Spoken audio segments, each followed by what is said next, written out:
Hey everybody, happy Sunday night. It's so weird to say Sunday night after a Union game, but this is Across the Pitch Union post game show on AAT Sports Network. My name is Mike Barrera. I don't know if I'm going to be joined tonight by anybody, whether it be Jose, Todd, Kyle, Jillian, etc. They're all at Subaru Park. I hope they've all taken a breath after we've held our breaths for the last, I don't know, 25, 30 minutes. I'm just sharing out the show on social media as I typically do before every time we do a post game show. So bear with me a few seconds here as I look around. Great, done. Let's rock and roll. Uh, there's a lot to discuss tonight. I'm not really exactly sure where to begin.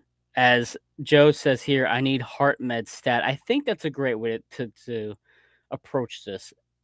It was stressful enough when it was 0-0 for about 70 minutes.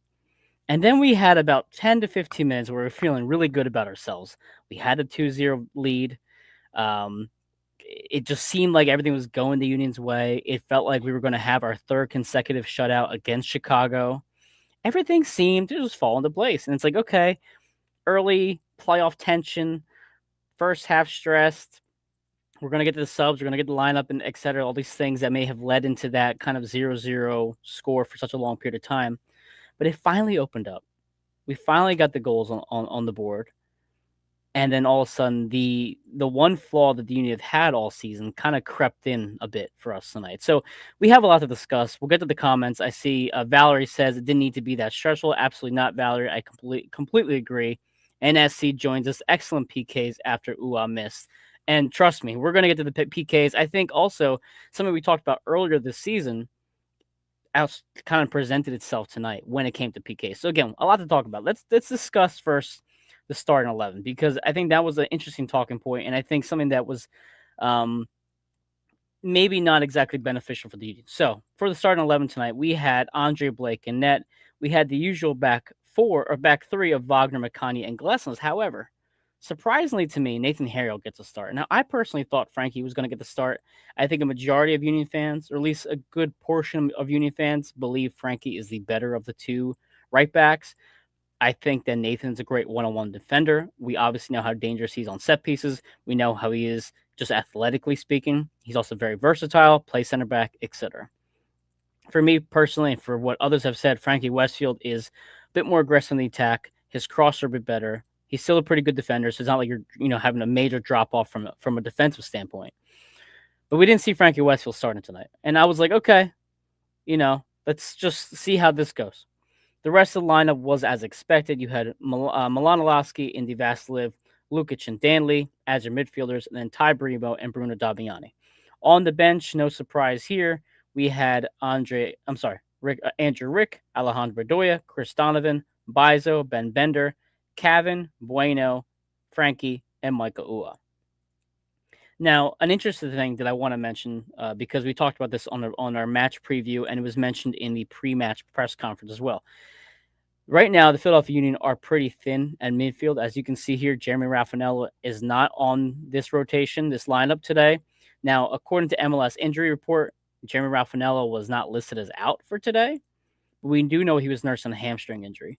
Now, Kevin Sullivan was selected for the U17 U.S. World Cup team. So, I mean, theoretically speaking, he could be gone already for their preseason, their warm-up, all that stuff. According to Bradley Carnell, Kevin approached Ernst Tanner and Carnell and said, I want to stick around for at least what they discussed was the first two matches of this playoff series. So it would be tonight's match against the Fire and, of course, the following match at Chicago Fire Stadium. I'm drawing a blank down the name. Soldier Field, I think is what it is. So they allowed him to stay. And when you think about it from a depth perspective, it's huge because you have Alejandro Bedoya, Jesus Bueno, and Ben Bender as your midfield depth behind the people I said a few seconds ago. Without Kevin Sullivan, your only real attacking midfielder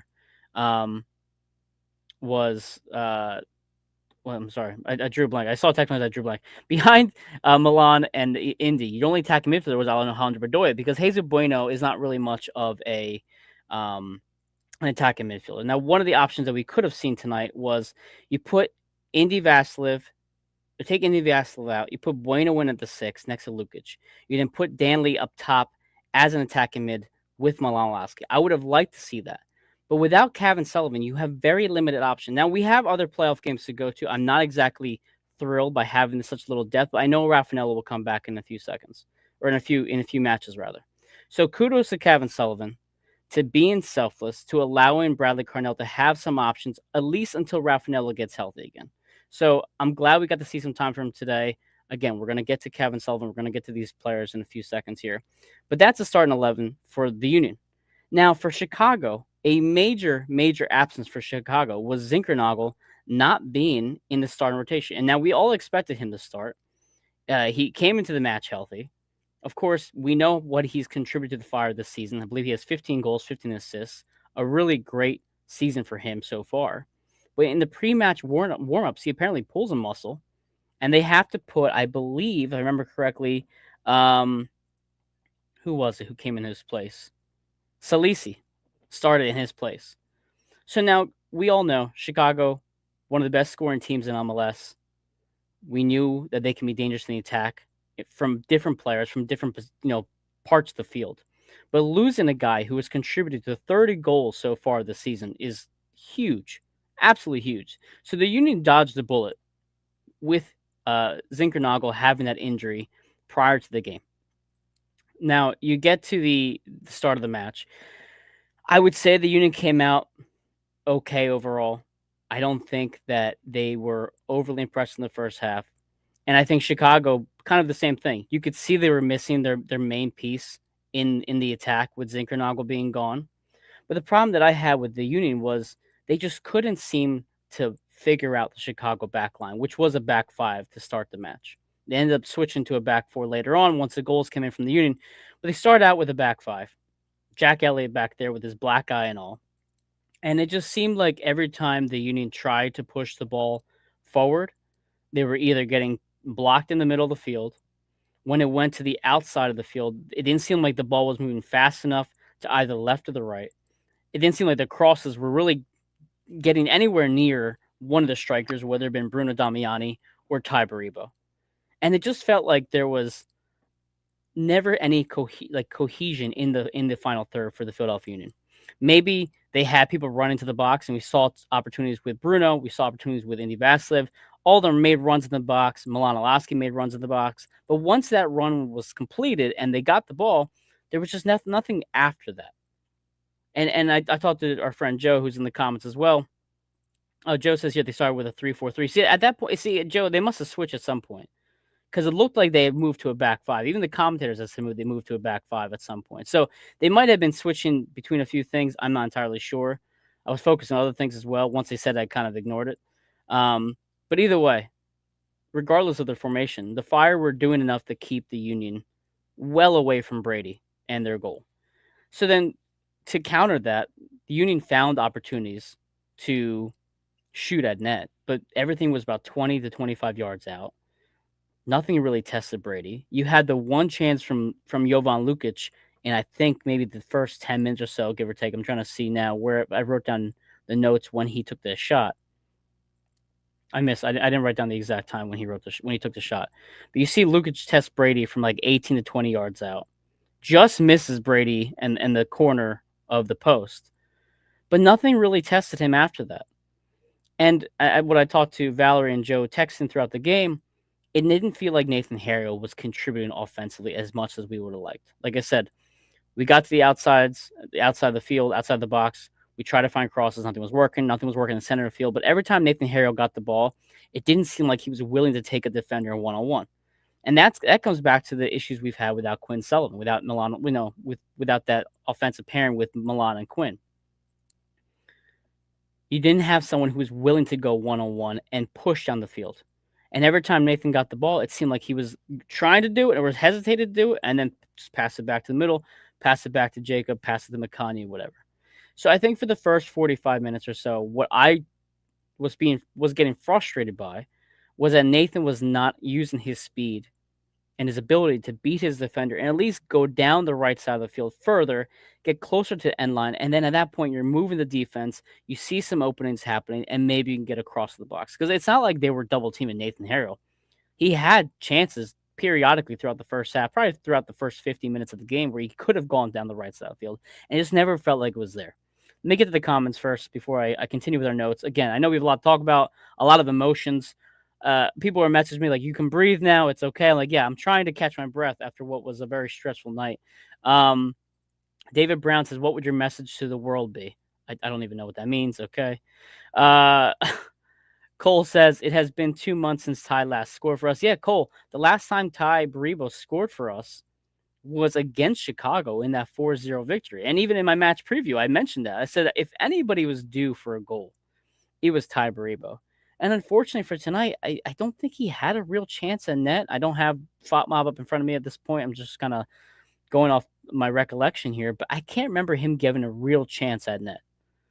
And he hasn't scored for us in a while. And it's frustrating because we know that Bruno Damiani, although he has made his impact more so in the back end of the season, he's still not somebody who has got on a hot streak yet. Micah Uwa, again, as I've said multiple times throughout this year, Micah Uwa has been consistently, or has been the most consistent striker from day one to this current point.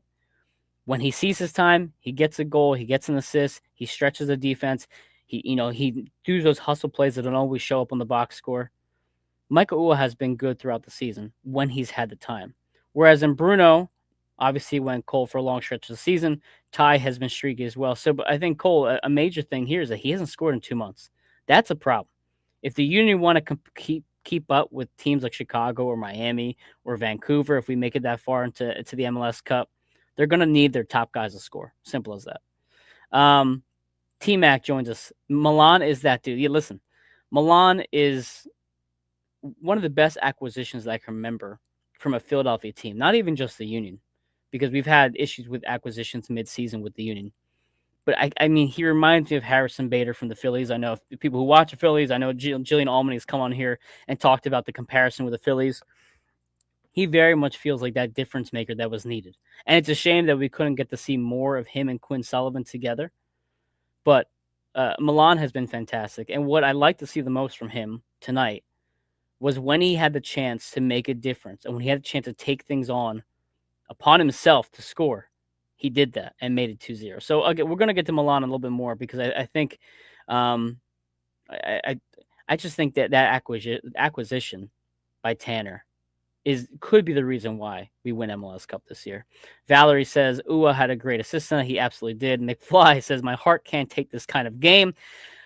Listen, McFly, after the Eagles game, which is always a stressful moment, experience for all Philly fans. Doesn't matter if it's a tight game or a more relaxed game like we saw towards the back end of the second half for the Eagles.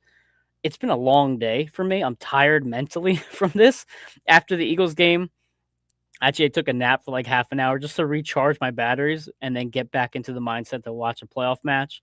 And Valerie says, yeah, her stomach too. Frank, game change with the subs in the 80th minute. And listen, Frank, I'm actually going to talk about the subs too before that. With Bueno and I'm sorry, with Bueno, with Frankie Westfield and Mike Ua. I thought Carnell made the right subs at the right time. STT Sports Network, yo, what's good? What's up, man?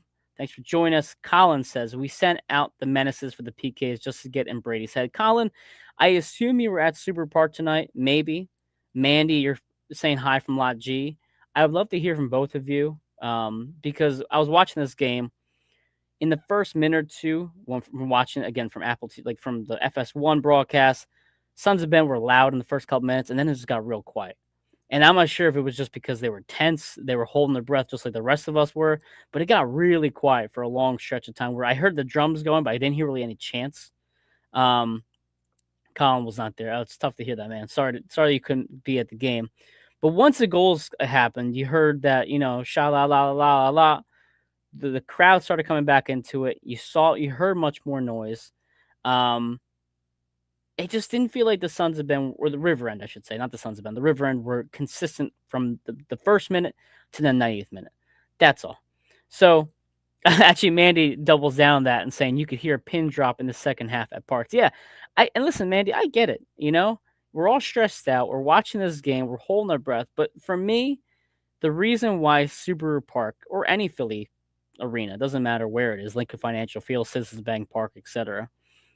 The reason why Philadelphia has such a great home field advantage is because of the crowd. Because we get loud, we stay loud for the entire time. That's my only gripe is that I understand the nervousness, but the players need to have that ruckus behind them.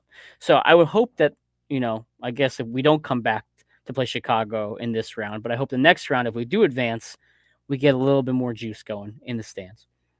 I want to keep going down this list of my notes here as we discuss the first half. Actually, I talked about that already with the Sons of Ben. Perfect. Now, apparently, according to the commentators, another thing that they mentioned was Chicago has not beaten us since 2013, which was that 12 years ago? Chicago hasn't beaten us at Subaru Park. That didn't seem right. Someone might have to check that for me. Maybe they pulled off draws at Subaru Park in the past. But I heard that. I was like, man, it's been 12 years since Chicago's beaten us in Chester. That seemed kind of odd to me. Okay. And also the thing with the first half and two, it just seemed like the ref was blowing whistles like crazy. It didn't seem like a very fluid game. There was a lot of stopping, which I wasn't really happy about because I wanted the Union to constantly have the game moving, allowing the pressure to tire out Chicago. I didn't like the constant stops, allowing Chicago to catch their breath, allowing Chicago to set up on the attack. It just bothered me. I thought overall the ref tonight was he was okay. I thought he was going to lose control of the game in the first half because of the constant whistles, but ended up overall being an okay night. But let's get to the comments real quick before we continue on to the second half. So we have McFly. Frankie's stare down after the goal was epic. Yeah, the penalty kicks we'll get to in a little bit because I saw that too on the feed. And honestly, the penalty kicks as a whole was filled with drama, which was awesome. And Valerie says here, love that look. Valerie says, and they haven't been in playoffs since 2 months after Kevin was born. Right? Yeah, I saw Matt George posted that they hadn't won a playoff game since like 09 or something like that. Mandy says regarding the referees blowing whistles but forgetting he had cards on him. How many of our guys got hit in the face with no consequences? Yeah, I was also surprised. Well, no, here's the thing. So early in the match, I want to say within the first 20 minutes, we saw a moment where Bruno Damiani was getting held a bit. And then you see him throw the elbow into the player behind him. I don't remember who he hit at this point. So the referee goes over. Now the commentators have mentioned like, well, that could be a red card if he's throwing an elbow, he's getting up higher. But I'm really glad at that point, Mandy, to your comment here, that he's not card happy right away because the reality is yellow cards accumulate into the next match. A red card, of course, suspends a player for the next match. Like as much as I do want to see a proper game called, and if it's a foul that's hard enough to be deemed a yellow or red, please call it and please issue it. But I'm just glad that he didn't overdo it to the point where it's influencing the rest of this playoff series as well as the rest of the playoffs in general. Mandy says to quote Carnell from the presser, Frankie's Philly. Yeah, Frankie very much is Philly. And then Frank says here, set piece is still an issue. Yeah, Frank, we've had issues defending set pieces throughout this season. And Chicago came in here as well as one of the better set piece teams in the league. They had 15 set pieces. From an offensive standpoint, I think I could count maybe 2 or 3 that were just really high set pieces. It didn't seem like they could find anybody in the box. And of course, you go back to Cole's comment regarding Ty Baribo. Those set pieces, offensively speaking, are great opportunities for people like Kai or people like Ty or even Jacob Glesnes, Macania, Bruno Damiani. It's great opportunities for them to get a header, to get a goal, or at least a shot on target. But it just felt like a couple times today, the set pieces weren't exactly what I was hoping for. And also, we have today, well, we don't always get to see, but Milan Lasky taking some of the corner kicks, Kai Wagner taking some of the corner kicks. I don't mind Milan taking the corners, but for me personally, if we can just keep it strictly Kai, I would prefer that. I trust his left foot over anybody pretty much on the team. But yeah, set pieces not that great tonight on both sides. And it is what it is. Hopefully we can correct it when we go to Chicago. Valerie says, I can tell you what kind of welcome our dear old Jack will get next time he comes to Chester. Yeah. And of course, Colin says, go figure Jack Elliott was a problem tonight. So again, let's go to the second half. So before I get to the subs, before I get to the penalty kicks and the rest of the drama in this match, I want to take a step back and talk about something that we talked about before the season even started and throughout the season. And then specifically when Bruno Damiani missed the penalty kick, I don't remember when, but earlier this year. I think it was at New York City. Again, correct me if I'm wrong. But over the years, we've had pretty reliable penalty kick takers. Daniel Gazdag, of course, right? One of the reasons why he's the Union's leading goal scorer was because of penalty kicks. Granted, he was never that clutch in the biggest moments with penalty kicks, but throughout his tenure, he was pretty much spot on. That's one. Jack Elliott was very good at taking penalty kicks. I mean, we saw it tonight. He gets a miss, which I think is just ironic there. But Jack Elliott, throughout his career, has been a solid penalty kick taker. He's even learned to take some free kicks as his career has gone on. He's no longer with us. Dano's no longer with us. Jack McGlynn gets sold before the season starts. He's obviously right. He had that the ice in his veins thing against Nashville back in during our MLS Cup playoff run. He's no longer with us. He's with Houston. So you have three players who, over the last couple of years, have been your staples as penalty kick takers. You can even say you can even include Julian Carranza as being someone who is an option off the bench or on the field as a penalty kick taker. So now you're missing four of them. So entering the second half, as we know, any sub that comes on is going to have to be present for the penalty kicks. So that was one thing that I kept in mind. The second thing was I don't know who's going to take these penalty kicks. We've seen Kai take penalty kicks. We've seen Bueno take penalty kicks. Damiani take penalty kicks. He's been okay on them. Quinn has been our main penalty kick taker, I believe, this year. I think he's taken 2 or 3 of them, maybe 2. But of course, he's out, right, with his ACL. So as we're kind of entering the second half, as it's still 0-0, I'm thinking, who would I put in for my penalty kick? I figured Uwa was going to be an obvious one. I was assuming Danley might be an option as well.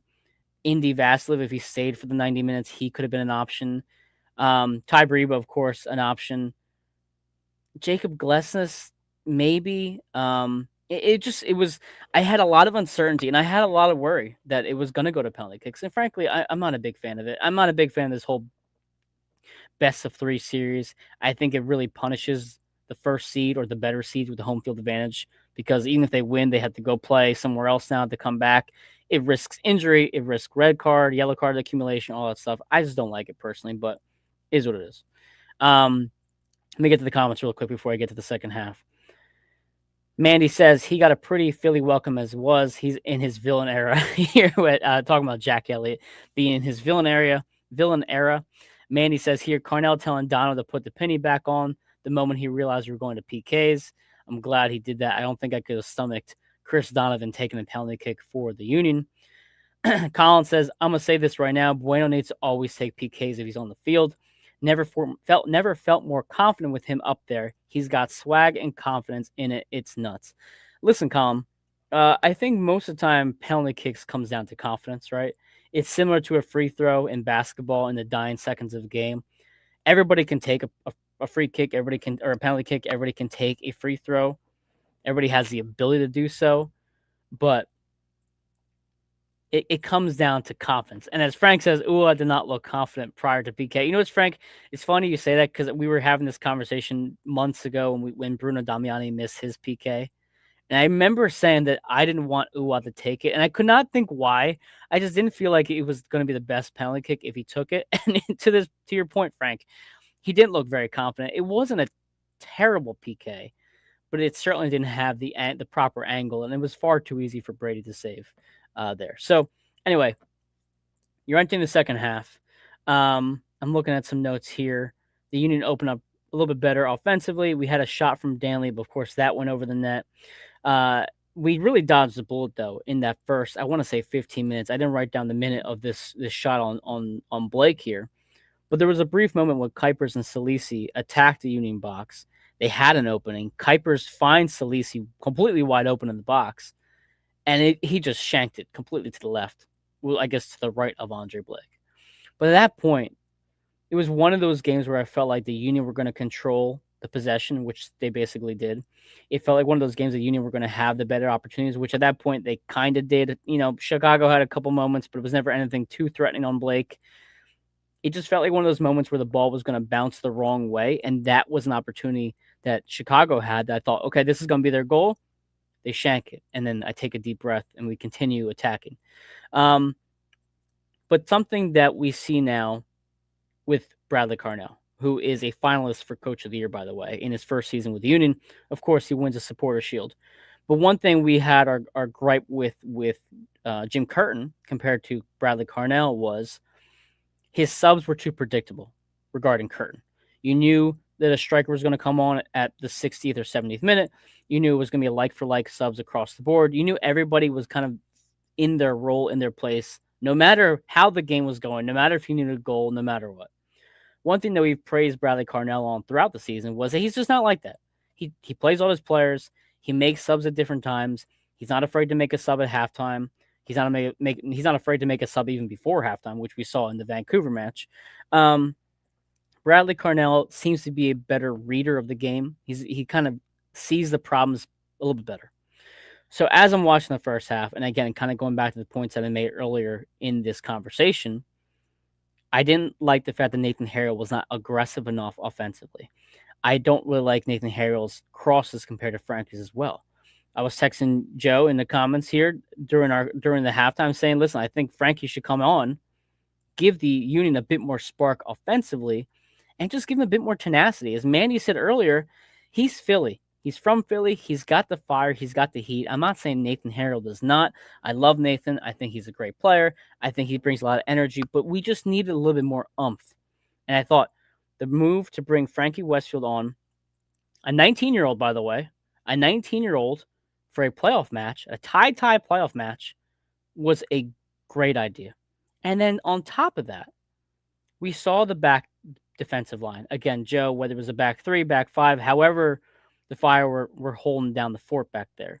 We could see, as I said in the first part of this conversation, the Union could not break that back line. They could not get a good cross. They could not get anything over the middle. It just seemed like every time they went to the final third, it was a wall.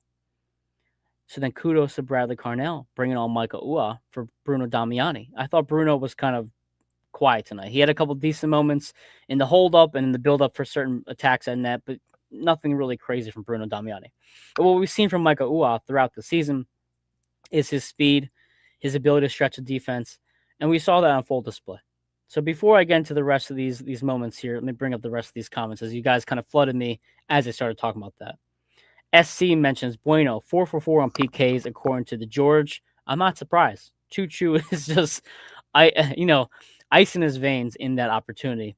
SC says, I thought Bariba looked really nervous on the penalty kick too, but he buried it. McFly says Harrell isn't aggressive offensively, but also doesn't back either. Yeah, and that's, I think there's times where Nathan does get beat one-on-one because he does fall asleep. I remember there was a goal against San Jose Earthquakes in San Jose where he completely fell asleep on, God, I forget who, but I remember him just being kind of stuck in that no man's land, to your point, McFly. Mandy says here, thought Nate was a good choice to start for his speed against Bamba, but would have put Frankie in a little sooner, like at the half. Yeah, Mandy, I see that's the thing too. You have so many offensive weapons for Chicago. You have great speed for Chicago on the wings.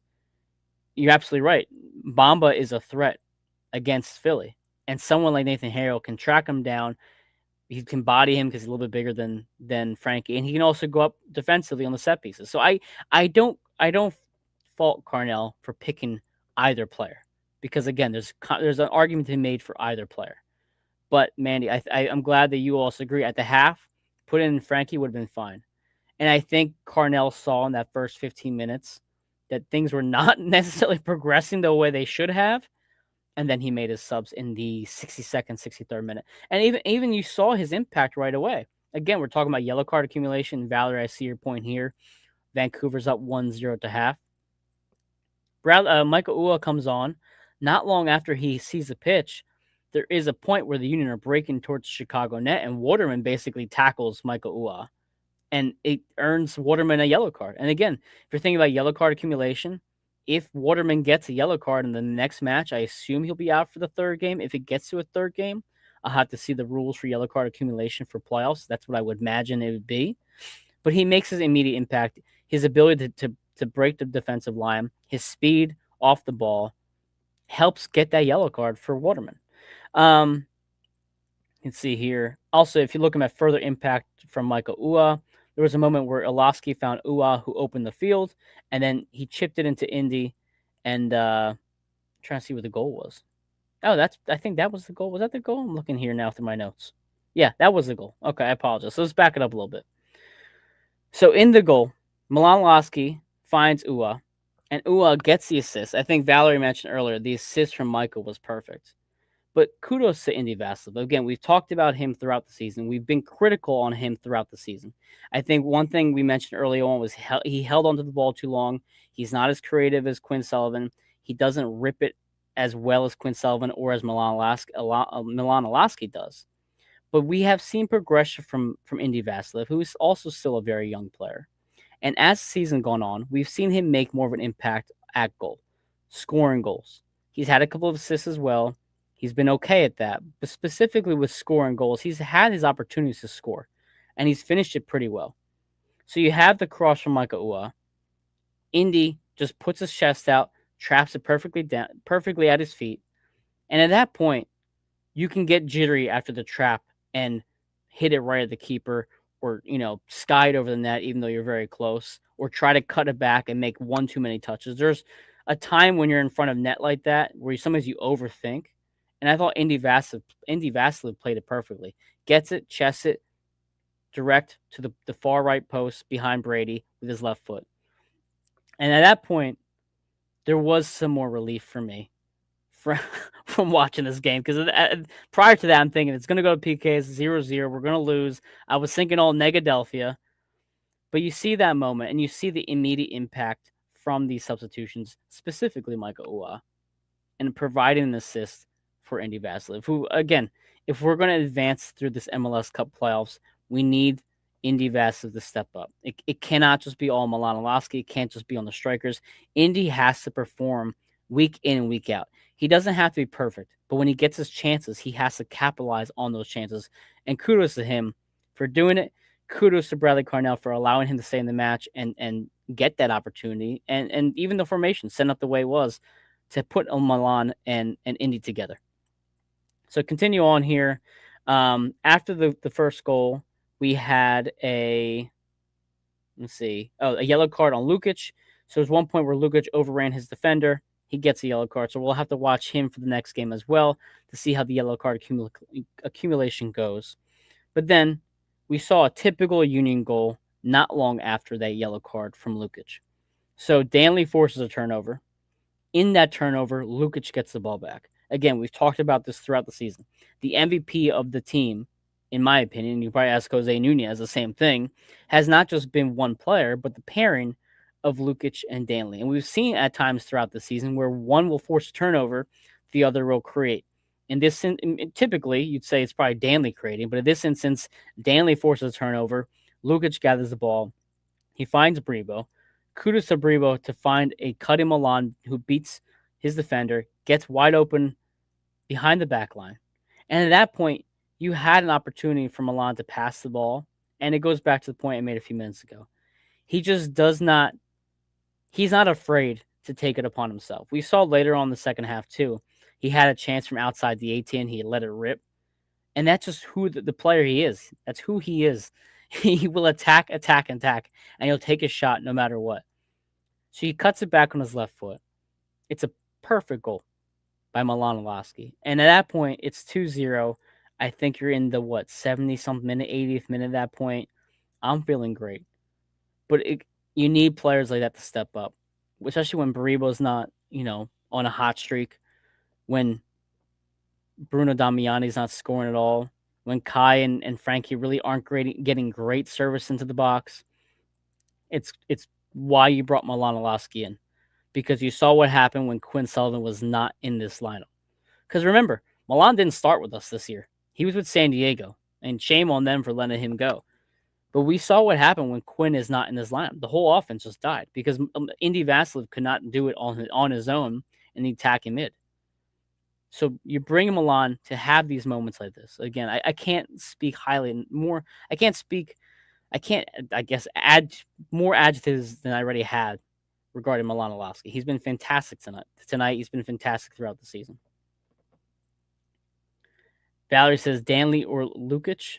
what a or trying to do a nickname thing, Lukely or Danich. What a pair! I don't know. Whatever you want to nickname the two of them, Valerie. If you can think of the nickname, I'll try to promote a great nickname for the pairing of Jovan Lukic and Danley Jean Jacques.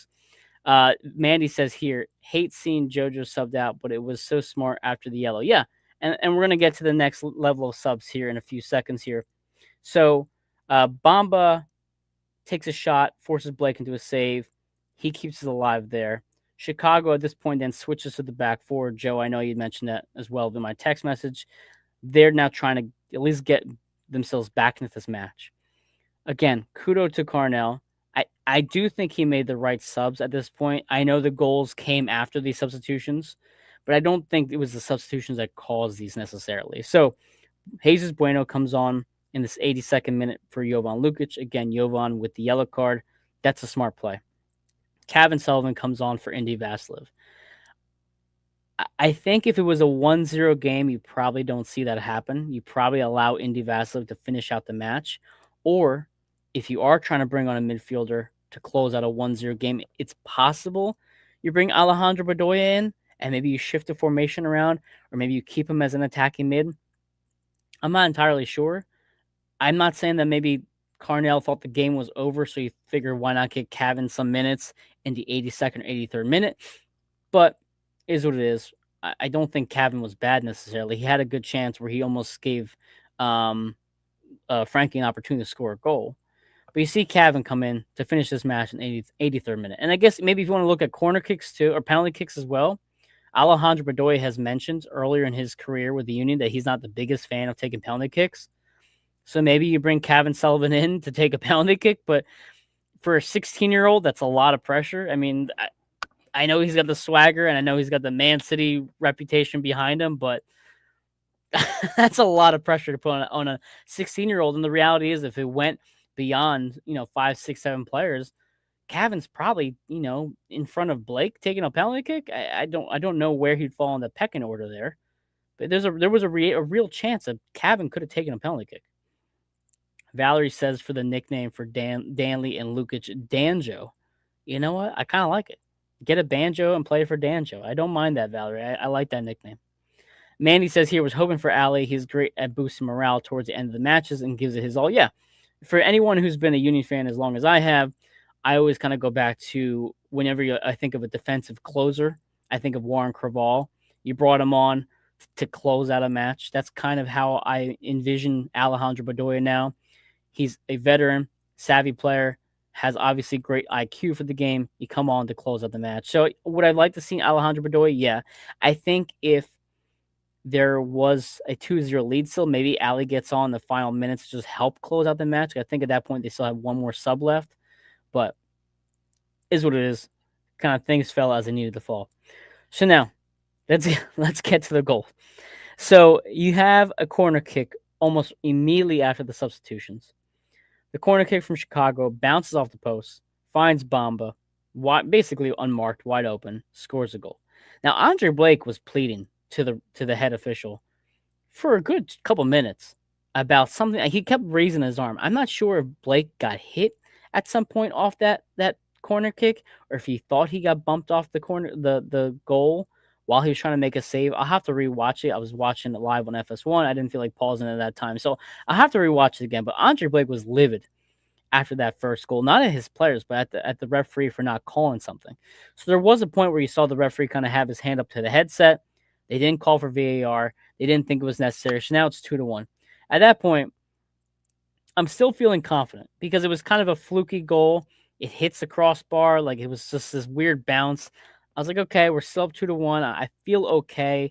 The Union were better in the second half than they were in the first half. Whatever. So then you continue this match, and then you have the Kevin Sullivan gets basically completely taking his legs out from under him by Jack Elliott. Jack Elliott gets a yellow card. So now there's a couple players from the Chicago Fire backline between Waterman and Jack Elliott who have yellow cards going into the next match. So he gets a yellow card. And then again, I go back to the point where Kevin had that opportunity to feed Westfield. Westfield can't get a shot on net, etc. Now you have 6 minutes of stoppage time. At this point, The 6 minutes of stoppage time just felt like a little too long, and it brought me back to the troubles that the Union have had throughout the season. I'd say most of these troubles came in the middle part of the season, whether it be April, actually probably May into June, in terms of stoppage time miscues. We saw it against Houston, Columbus, Miami. We saw it twice against Montreal. This team continued to give up opportunities in stoppage time. And then on top of that, Jacob Glesnes commits a pretty hard foul just outside the box. He gets a yellow card prior to the next match in Chicago, and it ultimately leads to what the second goal for Chicago. So the free kick hits the wall. The wall can't kind of recover fast enough to the ball once it leaves the box, and Jack Elliott, of all people, hits a fantastic free kick, a fantastic one timer, a very low one timer. I'm not sure if it ricocheted off a Union player. It had kind of an outward curve to it, but it just barely finds the far corner of the Union goal. Just barely beats a lunging Blake. And at this point now, I'm not sure if we can win this in regulation or stoppage time, because Chicago had just taken all the momentum, and within about a 12-minute span, what felt like an easy win was now going to be a nail biter. Mandy says from Andre Blake's body language, it seemed like he got pushed down the box. Yeah, I'll have to, again, watch it again, Mandy, and see if I can see exactly what he was complaining to the ref about. Valerie says, it's my fault for bragging about the clean sheets and jinxing it. Yeah, Valerie, you were talking a lot about clean sheets, and then all of a sudden, we blow 2 goals. So I'm gonna blame this one on you, Valerie, for sure. And listen, the Union have had, I think, 14 clean sheets on the year. They've shut Chicago out twice. They looked like they were en route to shutting them out a third time. I don't blame you for talking clean sheets. I really was expecting that to be the result tonight after I saw those 2 goals go in, and it just wasn't meant to be. So now, let's get to the end of this match. Let's get to the chaos that was the final few minutes. So Kai and Gutierrez go at it. I don't know how to pronounce this guy's name. I think it was Oriegal. Comes out of nowhere, just shoves Kai to the ground. He immediately gets shown a red card. Gutierrez gets a yellow card for clipping Kai Wagner in the back. So now Chicago's playing with 10 men. You already now have Oriegal now out for the next match in Chicago. I thought the Union were going to try to get one more chance on that. They almost did with 2 corner kicks late. Frankie ended the match with a really clear chance in net, but he skied it over the goal, which seemed to happen 4 or 5 times tonight. And then you get to penalty kicks. So McFly says, I think having to go to PKs at home will make us hungry going to Chicago instead of thinking it will be a cakewalk. Yeah, listen, McFly, if anything, it woke us up a little bit, right? We talked about it being a bit of a slow first half, not exactly the most threatening performance by the Union in the first 60 minutes. Things like this could be a problem, or rather a motivator, I should say, and be a problem for Chicago. Because now, even though we have the win, we're going to come into Chicago a bit more feisty, maybe a bit more juice, a bit more energy in our step, and hopefully just take care of business out in Soldier Field and go to the next round of the playoffs. And Mandy says Kai got the yellow for pushing too. Yeah, so yellows go all the way around. We'll have to be very careful in Chicago, because I could see yellow cards coming out against the Fire a second time. And unfortunately, that could really impact, if we do win in Chicago, that could impact us in the second round of the playoffs, whether we play Charlotte or New York City. So now we get the PKs. Again, the penalty kick takers for the Union tonight were Micah Ua, Frankie Westfield, Milan Olowski, Ty Brebo, and Jesus Bueno. I don't know how people want to approach this. You put your best penalty kick taker first, let him start things on a good note. Do you put him somewhere in the middle of the pack? Do you put him towards the end on the 5th spot? In case it gets to the 5th penalty kick, he's going to be the most capable person to take it. But if you're looking at who's on the field at the time, let's kind of go through the 11 players on the field. After the substitutions, we had Andre Blake, McConaughey, Glesnes, Kai, Frankie, Bueno, Cavan, and Michael. If you're looking at that list, if you're thinking who's going to take a first penalty kick, it's either going to be Baribo or Milan for me. I don't hate that Ua was the first one to take it. I don't know if I would have trusted him later on. In Bueno's situation, would I have trusted Michael Ua to finish his job? I don't think so. So it's almost like I'd rather have him start first and just like, okay, even if he misses it, we still have 4 or 5 opportunities to get back into this penalty kick shootout. Mandy says Frankie's second surprised me, but was not mad about it. Reset the tone. Yeah, listen, Mandy, it reminds me very much. Again, I'll bring this up. Jack McGlynn when he took his penalty kick against Nashville, and again did the ice in his vein things. It's that Philly tenacity, that local kid tenacity that we have really enjoyed so far from Frankie Westfield, and what we've enjoyed so far from the Philadelphia Union. So Frankie comes up, or I'm sorry, Uwan misses his shot. Brady gets a save. Jack Elliott comes up, but at this point, I'm thinking Jack's gonna be the one that's gonna send us home tonight with a loss. Kudos to Andre Blake. Maybe going against Jack for all those years benefited him at this in this current moment, but he chooses the right way, catches the ball, doesn't let it roll underneath him. It's back to 0-0. Frankie gets Frankie gets a PK, and then Frankie stares down Brady for like a good 4 or 5 seconds, and then after that, Gutierrez scores on Blake. Now Milanolovsky comes up. He gets a penalty kick. He gets a goal. He gets the ball, and he holds on to it for a couple seconds as he's pumping up the crowd. Now Brady comes out of nowhere, shoves or tries to get the ball from Milan, kind of gives him a nudge. Milan goes and shoves Brady. Now Andre Blake's getting in the mix. There, there was so much chippiness tonight between these two sides. Not surprising whatsoever, considering the players we have on the field. But I think to your point, Manny, with the tone, I think the tone throughout the match was that we were going to play tough.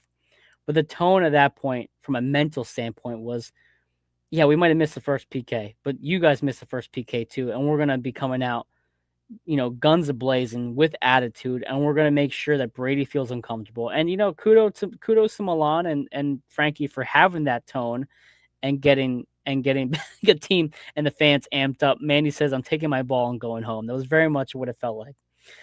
So then Kuipers comes up. I had a feeling he was going to make it, and I'm surprised Andre got a hand on it, but he just barely does. Can't keep it out net. Kuipers scores. Baribo comes up. I think McFly mentioned it earlier. Whoever mentioned it. Baribo's nervous. He still makes a shot. No problems. But then Waterman comes up. I'm fairly certain Waterman was with Montreal before he came to Chicago. I want to say that's correct. A pretty nice addition from Chicago this year to add him into this team. He obviously has been a big part of the reason why they made the playoffs. He's a good player. I'm pretty sure he's had U.S. national time as well, or whatever team he's part of. I think he's been called up once. But Waterman hits a crossbar. And again, going back to the comparisons from past years, it reminded me of Hani Mukhtar, or was it Zimmerman? One of the two who skied it over the net against Nashville. I always go back to that Nashville penalty kick shootout. But it started to mirror that a little bit in terms of how their players were just not finishing their shots. And then Choo Choo comes up. And I love that Carnell went with Jesus Bueno at that point. We seen him have these moments in Leagues Cup, which is not the same magnitude as MLS Cup. I get it. I don't care. It's still a big moment, a qualifying moment to advance to the next round of a playoff or a tournament. And he just nailed it. Jesus Bueno nailed it. And we've talked throughout the season about Jesus has not got enough time in the early portions of the season. We talked about even though when he has gotten time, he hasn't really made a huge impact. Like, yeah, we saw him score the banger against Charlotte at home earlier this year, the game that Marcus Anderson won the game in the dying seconds. We've seen him have a couple good moments. We've also seen some bad moments from Jesus Bueno. If you remember, he's the reason why Houston gets a penalty kick and Jack McGlynn scores in Houston in stoppage time in the first half. And then he gets another penalty kick against Vancouver, or he gets another handball in Vancouver, I think it was, that leads to a penalty kick. So as the bright spots that Bueno's had, he's had some pretty negative portions of his season so far too. So I'm happy for Bueno. I thought Carnell overall picked the right players in the right order. They all came up and answered the call to the best of their ability. But I'm happy for Bueno. I think if you look back at this season, if we end up winning MLS Cup and you look throughout the players throughout the year and their impact, one of the people that you can probably easily forget is Jesus Bueno. But at the same time, it's moments like this that you will remember his impact on the season. And also, he's been healthy for us too. Throughout most of the year, he's been healthy. He's been reliable. He's been there off the bench. And he has gotten a little bit better as the season's progressed too. So I'm happy for Jesus. I'm happy for the Union. Did they deserve to walk away with a win? You could argue they probably did not, considering they blew a 2-0 lead in the dying minutes of that game. But a win is a win. It's the playoffs. Things aren't always going to be pretty in the playoffs. All that matters is finding a way to win. And that's what the Union have done throughout the season. They've found ways to win. They found ways to earn points. Even when it didn't look like they could have earned points or that the opponent was too big, they found a way to do it. And this team just seems to have Chicago's numbers so far. We've beaten them 3 times this year. And I'm very confident now going to Chicago and at least taking the penalty kicks. And honestly, I wouldn't be surprised if Carnell does go with Frankie Westfield in the back four with McCania and Glesnes and Kai. And I wouldn't be surprised if Ua even gets a start and maybe Bruno Damiani comes off the bench. Because even though you don't want to look too far ahead, this is an elimination game now for Chicago, and you want to play your best 11, there is still a reality that this is a long playoff stretch. You have a good 6-week periods of the playoffs. You want to have a healthy roster. There does have to be some, and I say some very lightly. There has to be some, awareness of health and stamina. Kai Wagner, for example, he's going to play all 3 games if it's all 3 games against Chicago. He's going to play all 90 minutes against Chicago unless it's a blowout. We have to make sure that he can stay healthy throughout this entire playoff. So kudos to the Philadelphia Union. They got the job done tonight. Valerie says here, Vancouver 2 now after Mueller lands a PK. And Mandy says, love this little kiss or whatever the gesture was to Brady too. Yeah, again, Mandy, going back to the tenacity of this team, the fight of this team. I love them. I really do. So let me wrap this show up. I know the all about the birds people have to get on the streamcast now, StreamYard, to do their show at 9:15. So I'm going to get off now, wrap things up. The Philadelphia Union have earned a 2-2, or rather a 2-2 regulation draw, but a penalty kick shootout win against Chicago Fire. I'm Mike Barrera at mbarrera1323 on Twitter. You can follow us on AAT Sports Network on Facebook or AAT Sports _ on Twitter. I think it's AAT Sports on YouTube as well as the handle. You'll have to fact check me on that. Thank you, everybody, for joining us tonight. We'll be back again for a post-game show after the next match as well. I'm not exactly sure when that is. I don't have the calendar in front of me at this point. But the last 2 comments here. Frank says, style points don't count. Just win, baby. Yeah, listen, Frank, a win is a win. I don't care if it's 1-0 or 100-0. As long as you win, that's all that matters. And Manny says, speaking of healthy, great seeing Quinn Sullivan moving around. And, of course, the drummer tonight, Mandy, was Quinn Sullivan. I'm happy to see that. And Carnell has mentioned his presence has been great. So this is Across the Pitch, Union post-game show. Thanks for everybody for joining us. Go Union. Go Birds.